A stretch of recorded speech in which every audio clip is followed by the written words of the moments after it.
канала Азбука на готвенето. Днешната рецепта е страшно бърза и страшно лесна и тя е за бомбони с ягоди.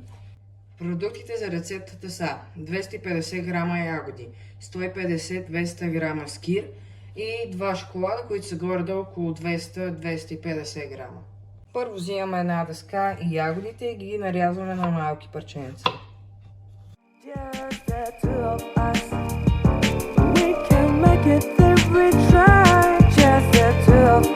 Вече нарязахме ягодите.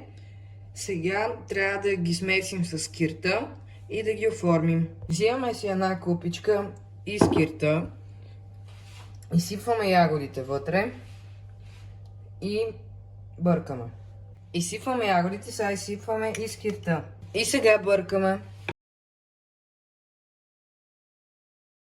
Вече ги разбъркахме, сега ги слагаме в една чиния, оформяме ги. Бърването е малко по-интересно, защото ще ги сложим в ледарки и така ще станат точно като бомбони.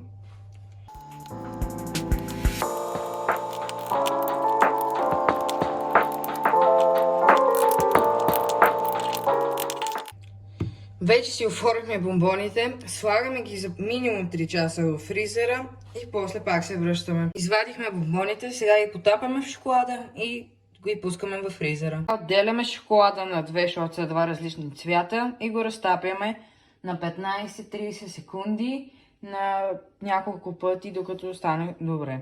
Шоколада сега го разтапяме и продължаваме напред. Вече си разтопихме двата шоколада, сега изваждаме бомбоните от формичките и ги потапяме. И това е крайният резултат на ягодовите бомбони с шоколад. Това беше от мен за днес. Чао!